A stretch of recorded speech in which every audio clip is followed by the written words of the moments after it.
On today's show, we're still riding high off of a 4-0 win late last night over the Utah Hockey Club. And we have a SensCentral Citizen. Today, it's Joey. Joey tells us about being a Sens fan up in Sudbury, his boots on the ground report, and how he feels about the upcoming season. All that and an update on Mads Sogaard's injury on today's Locked On Sens. This is Brady Tkachuk, and you're listening to the Locked On Senators podcast.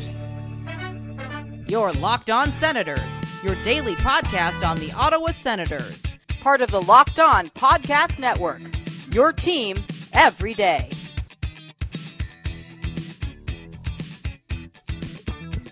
Welcome! You are locked on to the Ottawa Senators, the only daily podcast covering the Sens.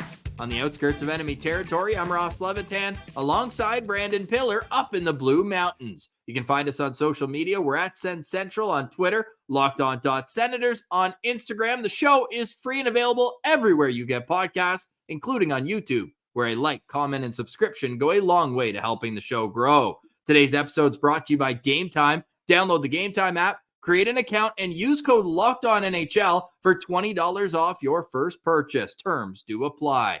Today is Wednesday, October 23rd, and Pilsy, for the first time this season, the Ottawa Senators have won consecutive games. And for the first time in Utah Hockey Club history, they've lost at home. The Ottawa Senators get their first shutout of the year.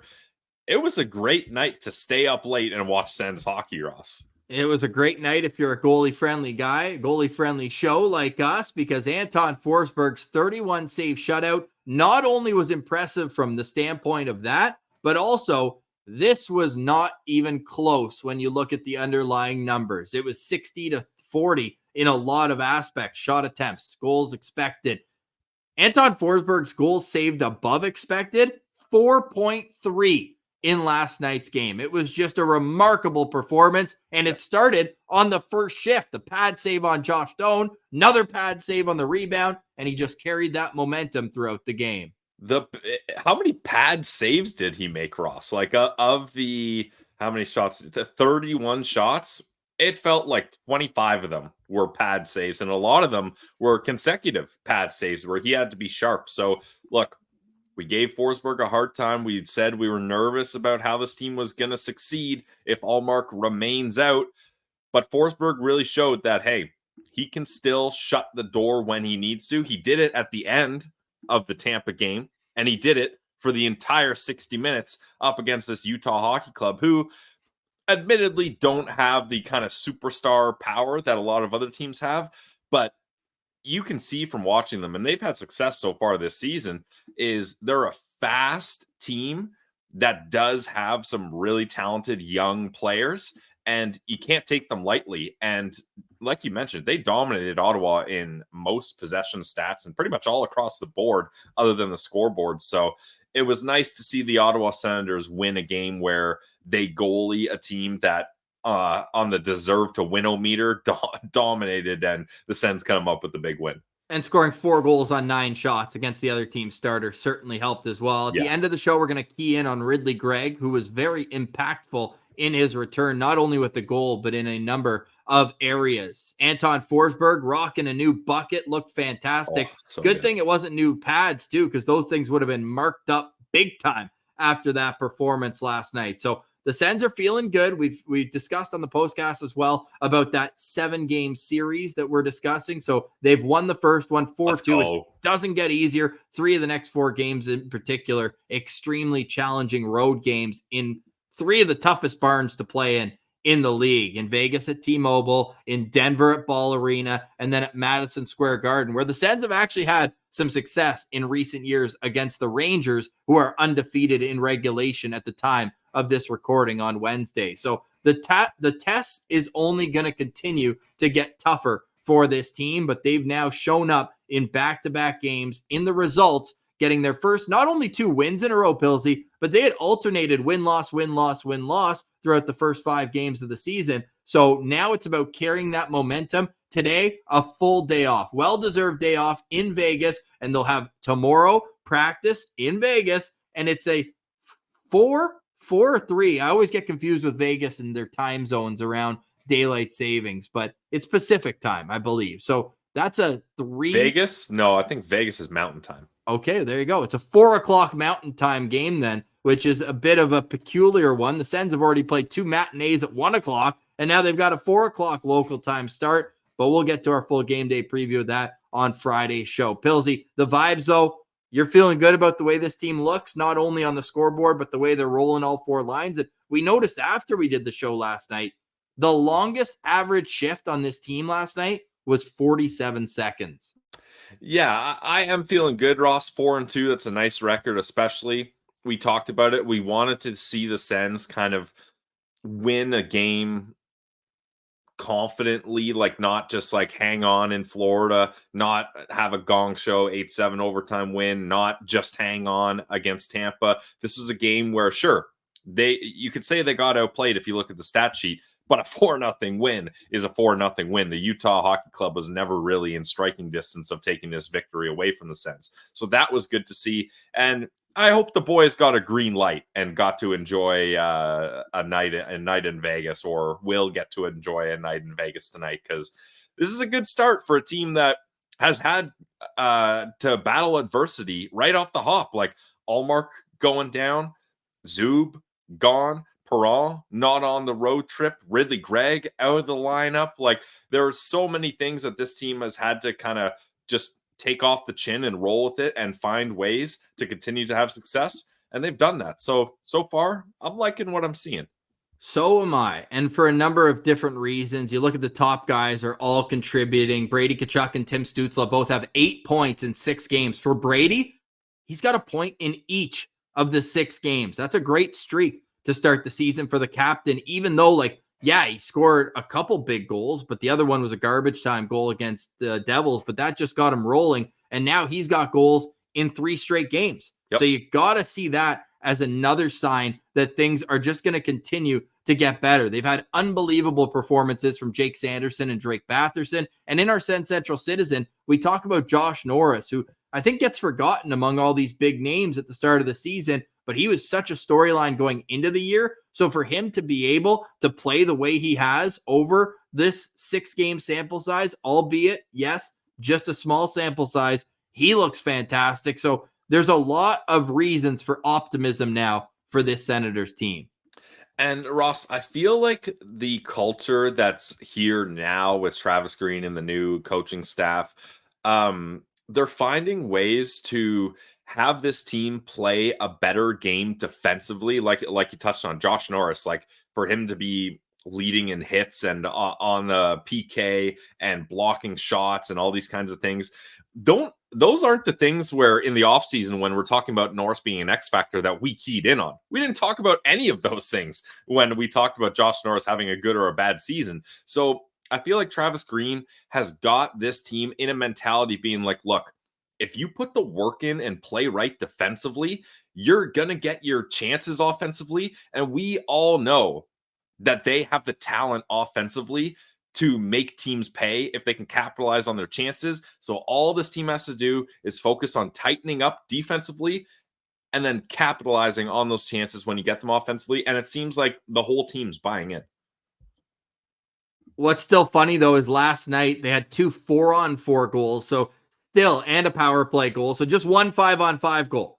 So if you look at kind of the 5-on-5 numbers, which a lot of the analytics sites focus on at Money Pocket, Natural Stat Trick, they're still towards the bottom of the league in 5-on-5 scoring. In fact, they're tied for 28th with the New York Islanders. Only Nashville, who just got their first win of the season, San Jose, who has no wins this season, and Philly, who has 1 win, have less 5-on-5 goals than the Ottawa Senators. But they don't ask how, they ask how many, and the Ottawa Senators have started 4-2 and have had different areas of their game contribute to each one of those wins. So you got to think when they put it all together, they can do just that. I know this has been a very optimistic segment, but I think there's lots of reason for optimism with this team right now. Even the loss to New Jersey, we said the process was good, the result was bad.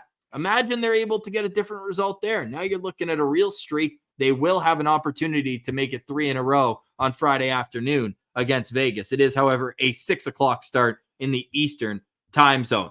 I want to get to Ridly Greig, But first, let's get to our SensCentral Citizen. We are joined by Joey Fyfe from up in Sudbury. So without further ado, here he is, Joey Fyfe.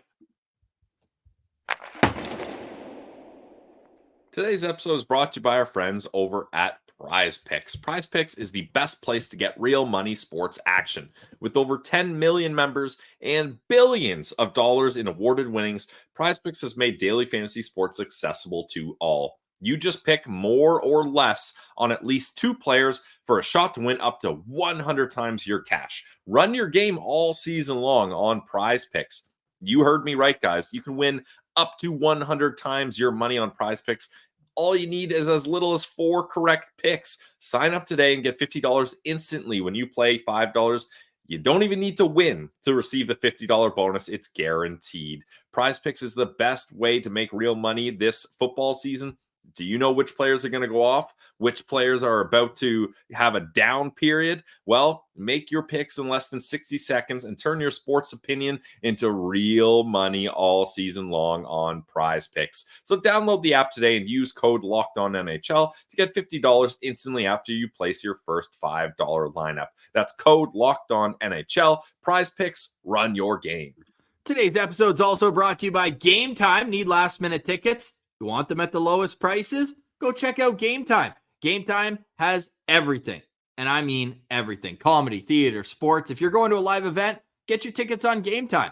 They've also got a new feature called Game Time Picks that makes getting tickets even easier. It filters out the fluff and only shows you the incredible deals on great seats, so you don't have to waste time searching through thousands of tickets. All-in pricing is my favorite. When you turn this feature on, everything is shown up front. No surprise fees at checkouts. Those are the worst.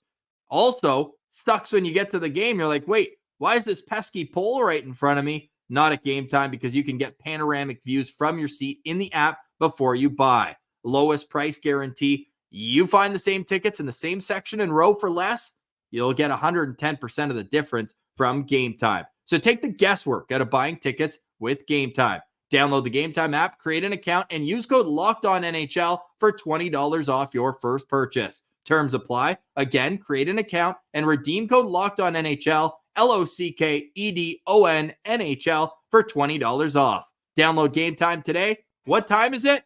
It's game time. All right, here he is, this week's SensCentral Citizen.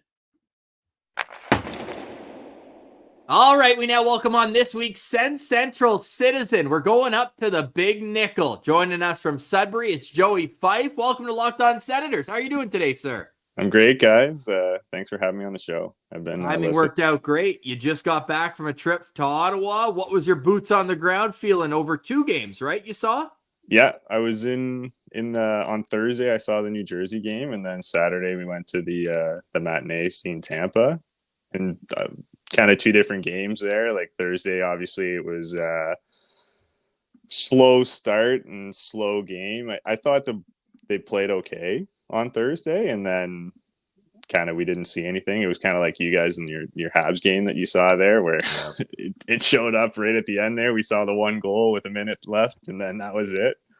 And then the Saturday game was a completely different story. It was just electric, like nonstop action back and forth. So that was pretty fun.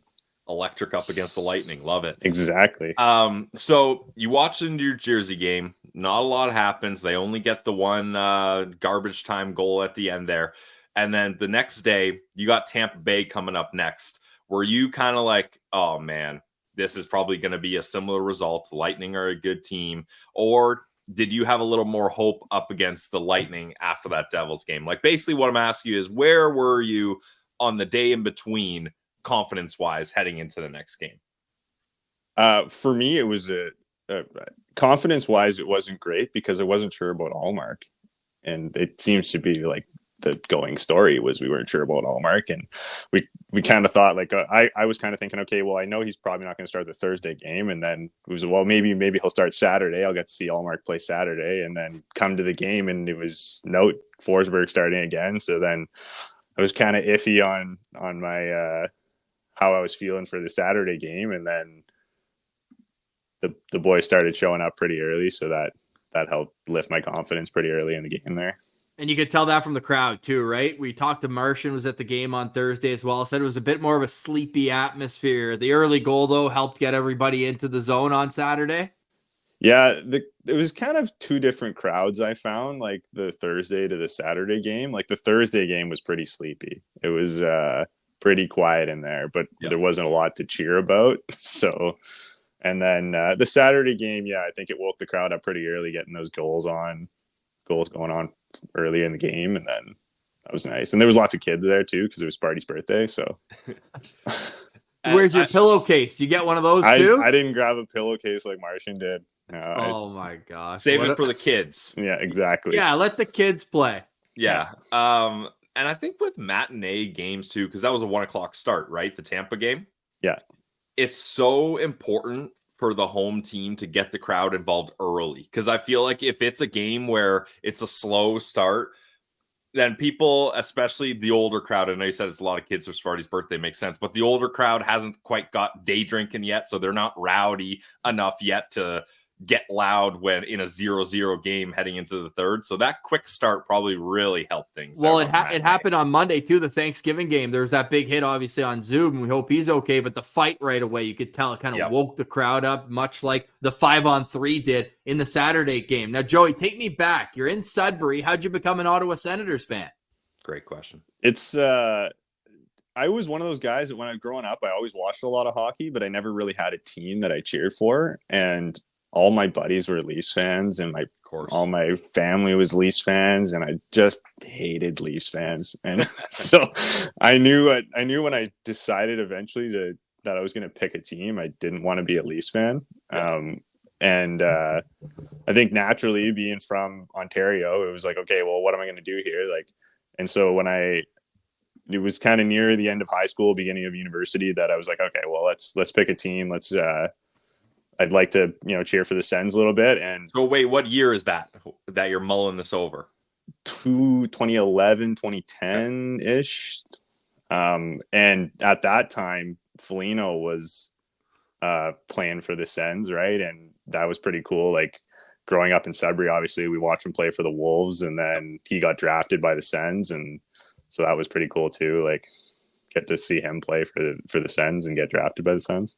So that's your first favorite Ottawa Senator then, Nick Foligno? I think so. Like he was a pretty cool, and I mean, he still is. Like, like he's played 1,100 games in the league. Like he's kind of a full-time NHLer for sure. And him and his brother too. Like Marcus played for the Wolves, and then now he's playing for the Wild, obviously. But that's awesome. And it wasn't soon after though that he got traded. Were you kind of in a tough place there where you're like, am I following him to Columbus, or were you dialed into the Sens once you started? No, I was pretty dialed in. Like my brother-in-law is a Sens fan too, and he's from Oakville, and so it's nice having someone. Like it's funny, like there's not a lot even up here of guys that are buddies of mine that are Sens fans, and so kind of got to stick together a little bit. Yeah, and now what are some of the early memories you have when you became a Sens fan? Like, was there a Nick Foligno moment where you're like, yep, this is a Sudbury guy playing for an Ontario team that's not the Leafs, so this is the moment I'm in? Or I'm curious what kind of moments really held you with the Sens? I don't know. Like, I don't know if there was like a moment exactly. Like, it was pretty cool to see their Eastern Conference run. Like it was cool to see them go to the Eastern Conference Finals, and that was obviously. Oh, sorry guys. Oh boy. Oh, good. It's the cable on the mic or the phone there. Obviously, that's beyond Nick Foligno, but it was cool to see that. Oh, that's awesome. So you dial into the Ottawa Senators at an interesting time. It was the rebuild style where they had the 3 first-round picks in 2011. Then they make that surprise playoff appearance the next year, play the Rangers. 2013, one of my favorite times to be a Sens fan, the shortened season. They get amazing goaltending from the 3-headed monster of Anderson, Leonard, Bishop. Then you get into the playoffs. You beat the Montreal Canadiens that year. Was that what really supplanted, or it seems like you were just going to pick the Ottawa Senators and you were just in no matter what? But was there a moment where your fandom got to the next level, or was it from day one when you made your decision, you stuck with it? No, I think it was pretty well from day one. Like I just Love kind of that. made a decision and stuck with it, and I've stuck with it in some hard times, obviously, and I think we're hopefully getting to the end of those hard times. But yeah, I think I've just kind of always been since I decided. I was like, this is it.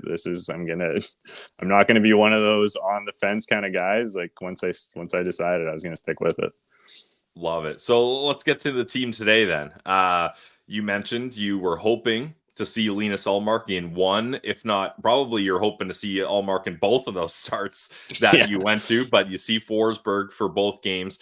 Now, Forsberg, 2-game win streak. He hadn't looked good statistically until last night's 4-0 shutout win up against the Utah Hockey Club. Where is your confidence in Anton Forsberg now? Like, are you thinking like, hey, when he needs to be called upon, and you hope Ullmark gets healthy, but if there's ups and downs with Ullmark's health this year, are you confident Forsberg can be that guy, or do you still have a little bit of concern? I think there was always some. I mean, it's hard to say. There's always some level of confidence there, but like he's proved he's a good goalie. Like he's played well in the past. He's had like you guys have talked about his injuries lots. Like that double MCL is pretty killer, and for him to come back from that, and he's won 3 out of the last 4 starts. Like that's pretty good. And yeah, he got yanked in the first one, but like he played real well last night. Yep. I didn't get to watch the game last night. I was working night shift, but like I watched your guys' postcast and then I watched a bunch of the highlights, and he played amazing. Like, oh yeah. And so I don't know. Like I think it would have been cool to see Ullmark in the 2 games that I went and saw, but Forsberg won 1, lost 1, and I think going forward, I think I'm more confident in his backup skills now than I was even at the beginning of the season. Hope you're enjoying our chat with Joey. We'll get right back to it. But first, Pilsy's got a word from one of our favorite sponsors. This episode is also brought to you by FanDuel. Hey, NFL fans, you can start the season with a big return on FanDuel, America's #1 sportsbook. So when you get a hunch in the middle of the game, you think you know where the momentum's going to swing, you can check out the latest stats, view live play-by-play, and so much more on the same page where you place your bets. And if you're new to FanDuel, you can get started with $200 in bonus bets, guaranteed when you place your first $5 bet. I love FanDuel. They had so much fun, Frozen Frenzy stuff going on. Ross, you were cashing in on first period overs. So that's a fun little prop to hit. It's great. 4 to the first 5 hit. Yeah. So if you think teams are going to come out flying out of the gate, follow along with Ross on the first period over. They had so many fun options for Frozen Frenzy. You can even bet on the weather on FanDuel. Like we talked about, Toronto's first snowfall is available to be bet on FanDuel. So check out that and everything else on America's #1 sportsbook. That's FanDuel.com. And that's just talking about most recently. And then you look at the game against Utah, obviously he's outstanding. They get their first back-to-back wins of the season.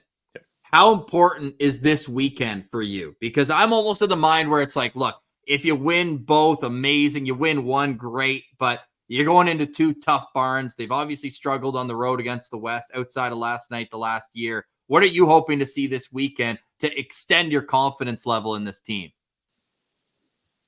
I mean, keeping up with the special teams, like that would extend, even if they don't have 2 great, like even if they don't win either game, it'd be nice to see like that they're continuing with a lot of the stuff that they built on from the beginning of the year. Like I think they're second in the league in power play now. So like if they can continue, scoring power play goals and playing well defensively and whatnot, like it would be nice. I think out of the 2, like if you get one out of the 2 would be nice, and then you can come back from your road trip and if you got 4 out of the possible 6 points would be good.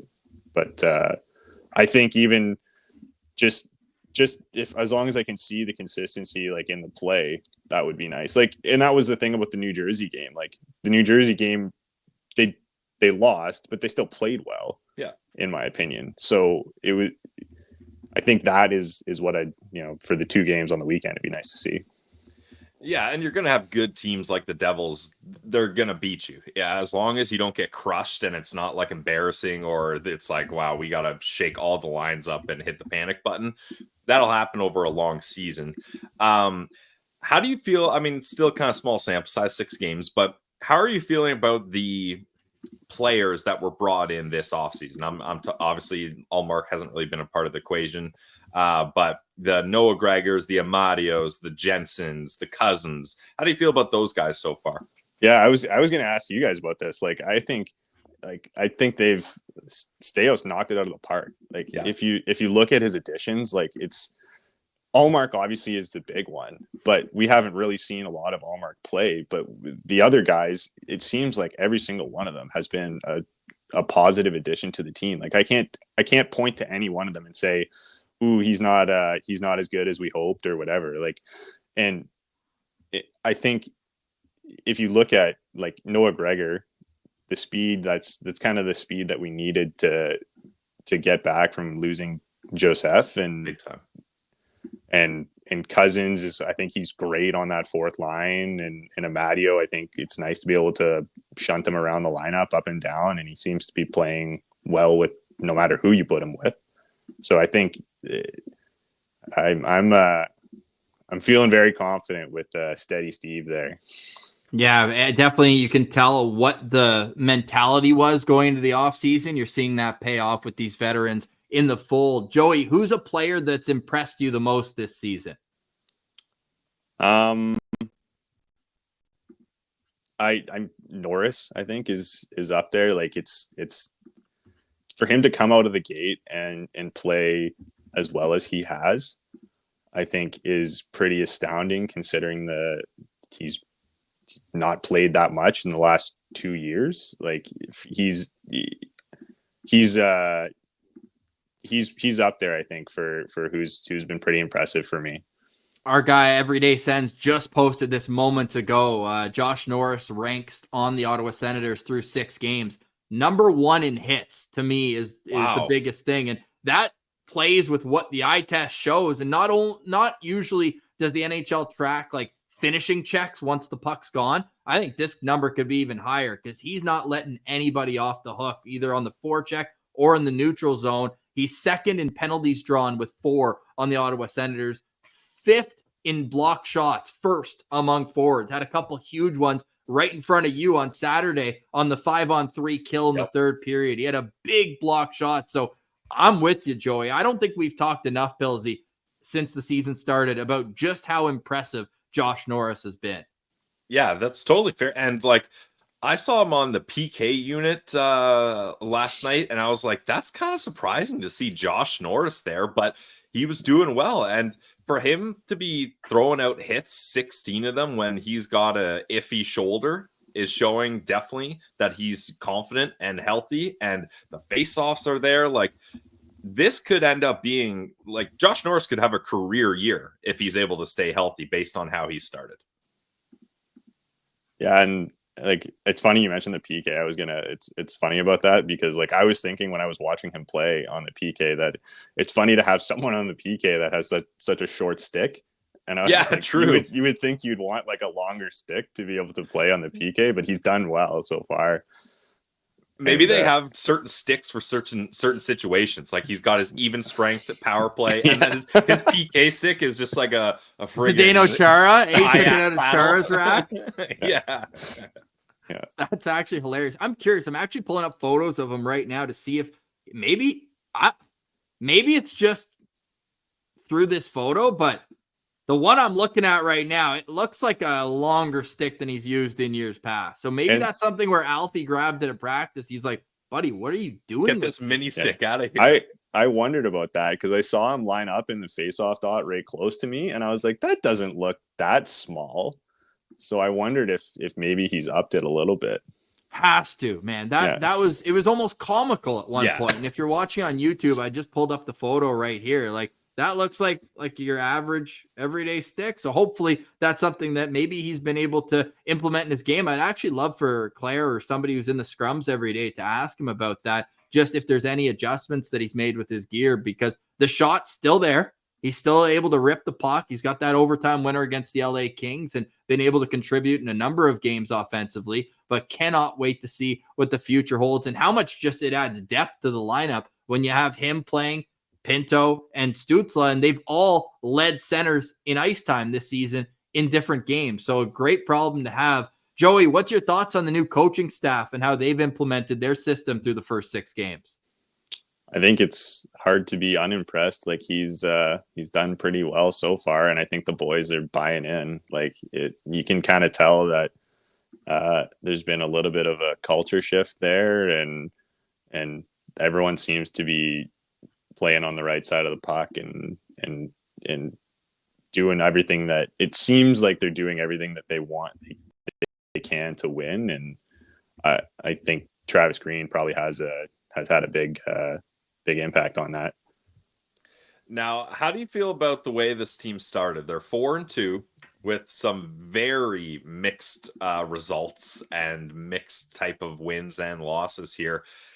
Has this start given you confidence that this team can have sustainable success? Or is it kind of like, hey, we're not apologizing for being 4-2, but there's a lot of work to be done here if we're going to make it to the playoffs? I think it's a better start than we've seen in years past. So I'm more confident this start than I have been previously. But I'd still like to see a bit more. Like I think they have been buying in. It seems like they are playing the right way, like not really cheating on offense. Yep. And it seems like they keep preaching that in like the post-game pressers, like, yeah, we're not changing our game, whether we're up or down, we're going to play the same game no matter what. Like, and it seems really like that is the case. So we'll see. Like I like the 10 game sample size to see where are we at after 10 games and see kind of how that goes. So these next 2 games are going to be, or these next few games are going to be big. Yeah, definitely. They've got the 2 on the road that I mentioned, at Vegas Friday, at Colorado on Sunday. Then they come home to play the Blues in game number 9, and then game 10 at MSG. So 3 of the next 4 games are on the road against teams that have had deep playoff runs consistently over the last number of years. And I know 2019 is now 5 years ago. It's crazy how time flies. So maybe St. Louis, I'll leave out of that mix as well. Joey, final question for me. I see a couple jerseys in the background there. What were you rocking at the game, and what's your collection looking like? Yeah, I only have 2, and they're just, both of them are back here. Yeah. I got see the Shabbat? That one's Shabby, and the other one's Timmy. And the Timmy one's signed, so that's pretty cool. Nice. Yeah. That's awesome. How'd you get that one signed? My girlfriend bought it for me. They sell signed jerseys, I guess, and it was on sale or something, and she saw it and it came up, and so she bought it for me for my birthday. So that was pretty cool to see, and I think it's nice to have. And it's a little sketchy wearing the signed jersey to the game, but I kind of have to. Like it's like the only guys that are going to appreciate it well are the guys in the CTC. So. Now, I see you got a red and a black jersey. Are you looking to get a white jersey anytime soon? And if so, who are you going with? Yeah, I keep saying that I want to get an away jersey because again, my parents have a place in Florida, and so it'd be nice to go to some away games in Tampa. There you go. I'm hoping to get an away jersey, and I'm thinking maybe Pinto would be cool. Like, nice. I'd love Pinto as a player, and I think it'd be cool to have him, or Pinto or Sanderson, but I think Pinto is who I'd grab. Love that. Great conversation, Joey. Really appreciate you coming on. For more, people can follow you on Twitter, Joey Fyfe, Fyfe. Really appreciate you coming on, man. Do you have any other trips planned to Ottawa, or are you going to wait until they make playoffs? Sorry, I missed that. What was the I just asked. I said, do you have any trips planned to come to any more games in Ottawa, or are you going to wait until playoffs? I think we're going to try and make it to a couple more games in the winter there. I'd like to, but we'll see. It depends on the boss, not on me. So Yeah, we feel that one. Well, Joey, really appreciate your time, and we look forward to doing this again down the road. Yeah, for sure. Thanks, guys.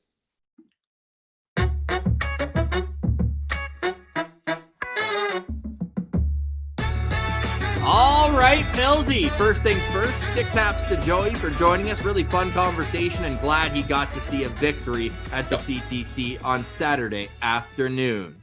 I want to talk about Ridly Greig because, yes, the goal was great, but his play in the first period to run over Jack McBain, not one of the smaller guys on the other team. He picked the big boy and ran him over right in front of the bench. And I love that Jack pointed that out on the postcast because it does kind of change the mood when you do that right in front of 16 of his best friends sitting on the bench, and you're able to change the entire momentum of the game. They go out and score twice on the 4-on-4 that ensued. And to me, that is when Ridly Greig is at his best, when he's being a pest and then making you pay on the score sheet as well. And I don't think Ridley's plan was to get some 4-on-4 ice time, but they mentioned it on the broadcast too, where Noodles was like, I think this 4-on-4 is going to be good for the Sens. Like, they're the type of team with a little bit of extra ice, and they really couldn't get a whole lot going 5-on-5. So 4-on-4 really helped them out, and they're able to capitalize. And Ridly Greig is one of those players, Ross, where he can find ways to give his team a spark, and while giving his team a spark, get the other team caught up in their frustration about how Ridly Greig is playing. So he's the perfect example of, if you're a Leafs fan or Habs fan, you absolutely hate the guy and he makes your blood boil. But as a Sens fan, you love him. And for a guy who's not the biggest, he's certainly thrown his weight around at the NHL level. You think back to that hit on Rasmus Ristolainen last year in Philly, where he literally blew him up at the red line. And then last night, like, he is able to get good contact on big players. So that's something where, in a return from injury, you're always wondering, is he going to be at his physical best? And he certainly made no mistake 10 minutes into this game that he's back and he's ready to go. And with David Perron out for an extended absence, obviously we're thinking about him and his family right now. You just need to have another guy in that top 9 that can consistently contribute. And I know that the advanced analytics, the expected goals percentage, the shot percentage at 5-on-5 were not in any Senators' favor. In particular, that third line was caved in a few times, but the plays that had the biggest impact on the game, Ridly Greig was right in the middle of it. His goal put them up 3-0, right? And that was the first goal on a power play. Sens go 1-for-1 on the power play yesterday. They've now scored a power play goal in 5 out of 6 games, but for him to be able to contribute on the score sheet, to me, was this just a cherry on top of a performance that impacted the outcome of the game just about as much as anybody not named Anton Forsberg last night. Yeah, I would agree. And those are the types of players, Ross, that not everyone is just a offensive dynamic player that's going to get things going with a big goal or big chance or big pass or something. There's other aspects of the game of hockey that you have to key in on to try to give your team momentum. And Ridly Greig's able to do that. Love that. Hoping to see more from Ridly Greig like that on Friday when the Senators are in Vegas. Pilsy, any final thoughts on today's show? Yes, final thoughts for me is we're keeping an eye on the Belleville Senators, especially with Linus Ullmark being injured. Levi Merlainen was the guy that had to be emergency recalled, and that's because Mads Sogaard is injured. Our guy, David Foote, spoke with Coach Belzy, and they said he has been looked at, but they're still not sure whether this is going to be a days or weeks type of thing. And Ross, that kind of leads me to believe it's probably more likely weeks than it is days. Are you a doctor? Brandon Piller, not a doctor, but I feel like if you had positive or optimistic feelings, you would lead with those. Whereas when you're cautious, you kind of keep things wide open. And the fact that weeks were even mentioned, it makes me nervous. For sure. So Linus Ullmark day-to-day, still with that strain. Mads Sogaard out. The only Ottawa Senators goalies healthy right now are Anton Forsberg and Levi Merlainen. Like, Correct. Michael Simpson signed to a one-way AHL contract, but he can't be called up unless he's given a contract. And at this point, I mean, that's not the problem. The problem is in Belleville right now. We don't know who's going to back up for them their next game. Yeah, and I really think we're probably going to see a Dustin Tokarski signing sometime soon. Just even if Ross, this ends up working out, and let's say Allmark comes back, and let's be perfect, let's be as positive as possible. Let's say Mads Sogaard is only out day to day, and they both come back. I think it's going to be a look in the mirror moment for the Sens and be like, we've seen what happens when the goalie injuries get out of hand and you got to play 12 goalies in Belleville and 7 different goalies in Ottawa, and you have a starting tandem of 2 goalies that have combined 3 NHL games played under their belt. It can get out of hand really quickly. So I think it's important to have a veteran journeyman goalie that can kind of fill in the gaps when needed. And Tokarski, is he a prime solution? No, but I think he's a guy that's experienced enough that you're comfortable having him in these situations. He just needs to be like how Mike McKenna was a few years ago. Even like Kevin Mandolese was a guy who you could either play in the ECHL or play in the AHL, and he actually looked half decent in a couple NHL games. Like, or our guy Bebo. Like you sometimes you just need guys that that are going to be there and available, because goalies get hurt. And you need guys available. And I think you might as well go with someone you have some familiarity with and has some familiarity with you. We looked at it earlier this season when we were panicking about Forsberg. There's not a lot of great options available to just scoop up a veteran goalie. So we'll see what happens here. I was surprised they kept just 4 goalies under NHL contract. You usually see 5. So we'll see if that's something the Senators look to add. Well, I think the reason they did that, Ross, is because if everything goes great and it's an ideal world, you've got the perfect setup. Allmark number 1, Forsy backup. Sogaard number 1, and I would levitate Levy more than just a backup. Like, he's probably closer to a 1B than a traditional backup, but you wanted that timeshare to be like a 65-35 split between Mads and Levy. Like, you wanted Mads to have most of it while Levy gets an improved role, but things went off the rails quickly here and they're going to have to adjust. Well, let's see what happens next for the Ottawa Senators goaltending situation. As I mentioned, full day off today. We'll record tomorrow's episode bright and early and then give you daily updates on Twitter at SensCentral. Can't thank all the citizens enough. Over 400 people live in the postcast at midnight. At 12:30 it started. Yeah. And we went till 1:30 a.m. So if you missed any of that postcast, you can awesome. catch up to it wherever you get your podcasts. I'm really excited for this team, the way they're playing, just different facets of the game are contributing on different levels. And then the consistency is the power play. And shout out to Daniel Alfredson, Mike Yo for doing their damnedest to get this power play clicking. And I'm looking forward to that continuing throughout the year. Second best power play percentage in the league behind Winnipeg right now. And hey, shout out Nolan Baumgartner as well. Like, the PK, only one opportunity, but they go 1 for 1, and the PK has looked better since that LA game. Definitely. More to come on Locked On Senators throughout the week. We will catch up next week with Graham Creech. Kyle Bukauskas had to reschedule. We totally respect that. He'll join us next week on Locked On Sens. Looking forward to a great season ahead. Please subscribe, comment, leave a review. They all go a long way to helping the show grow. And be a friend, tell a friend, and share LOSP with the Sens fan in your life. For today, we say goodbye. For Brandon Piller, I'm Ross Levitan. This has been the Locked On Senators podcast, your team every day.